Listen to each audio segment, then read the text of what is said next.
विद्यार्थ्यांना मिळणार 60,000 रुपये। मित्रांनो, महाराष्ट्र राज्य तसेच भारत सरकारतर्फे अनेक प्रकारच्या वेगवेगळ्या योजना निघाल्या आहेत। या योजनेअंतर्गत अनेक गरजू लोकांना मदत देखील पुरवली जाते। त्याचप्रमाणे काही योजना या विद्यार्थ्यांसाठी देखील चालू करण्यात आल्या आहेत, जेणेकरून विद्यार्थ्यांना त्यांच्या शिक्षणामध्ये आर्थिक मदत केली जाईल। आज आपण अशाच एका योजनेविषयीची संपूर्ण माहिती जाणून घेणार आहोत। मित्रांनो, ही योजना OBC विद्यार्थ्यांसाठी आहे।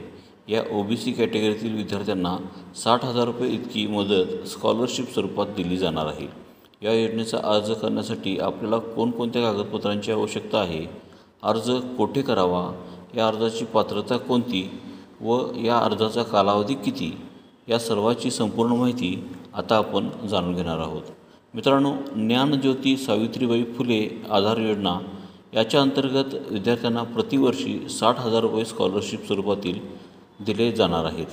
इतर मागासवर्ग, विमुक्त व भटक्या जमाती आणि विशेष मागास प्रवर्गातील उच्च शिक्षण घेणाऱ्या विद्यार्थ्यांसाठी ज्ञानज्योती सावित्रीबाई फुले आधार योजनासाठी निकष व अटी लागू करण्यात आल्या आहे। याबाबतचा GR नुकताच जाहीर करण्यात आला आहे। विशेष मागासवर्गीय प्रवर्गातील उच्च शिक्षण घेणाऱ्या विद्यार्थ्यांना प्रति जिल्हा 600 याप्रमाणे एकूण 21,600 विद्यार्थ्यांकरिता ज्ञानज्योती सावित्रीबाई फुले आधार योजना राबविण्यात आली आहे। या योजनेला 13/12/2023 रोजीच्या शासन निर्णयानुसार मान्यता मिळाली आहे। या योजनेअंतर्गत विद्यार्थ्यांना 60,000 रुपये दिले जाणार आहेत, ते 3 टप्प्यात। मित्रांनो, मुंबई शहर, मुंबई उपनगर, नवी मुंबई, ठाणे, पुणे, पिंपरी चिंचवड, नागपूर या ठिकाणी उच्च शिक्षण घेणाऱ्या विद्यार्थ्यांसाठी भोजन भत्ता 32 रुपये, निवास भत्ता 20,000 रुपये, निर्वाह भत्ता 8,000 रुपये अशा प्रकारे एकूण 60,000 रुपये 3 टप्प्यांमध्ये दिले जाणार आहेत।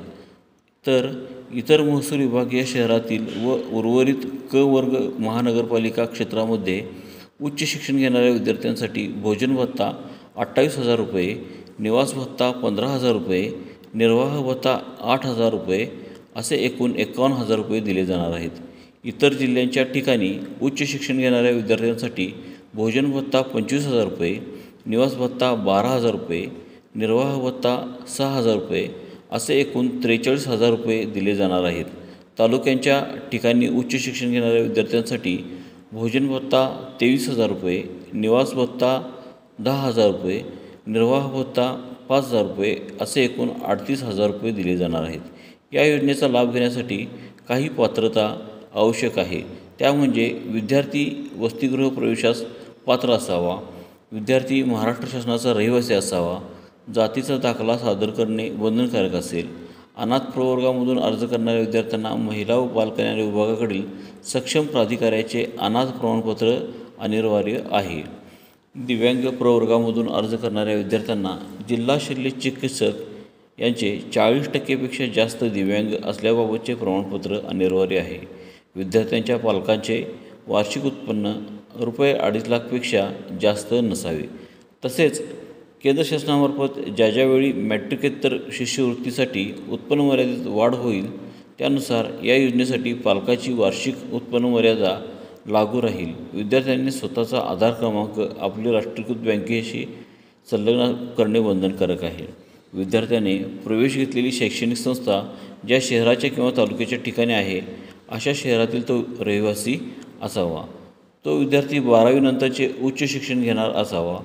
अर्ज करणाऱ्या विद्यार्थ्याला 60% किंवा त्यापेक्षा जास्त गुण असावेत।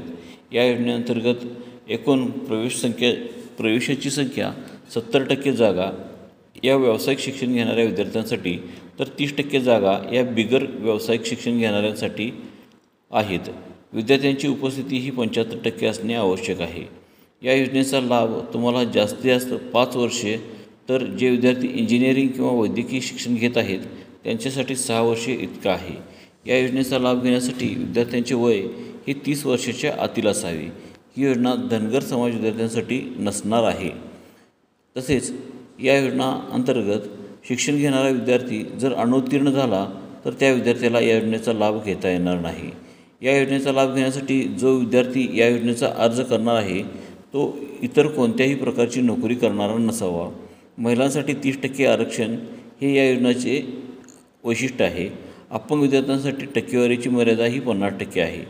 भाड्याने राहत असल्याबाबत व स्थानिक रहिवासी नसल्याचे प्रतिज्ञापत्र, स्वयंघोषणापत्र, दिलेली माहिती खरी व अचूक असल्याबाबत, कोणत्याही शासकीय वसतिगृहात प्रवेश घेतला नसल्याबाबतचे शपथपत्र, भाड्याने राहत असल्याबाबतची भाडेचिठ्ठी व भाडे करारपत्र, महाविद्यालयात प्रवेश घेतल्याचा पुरावा इत्यादी देखील कागदपत्रांची आवश्यकता आहे.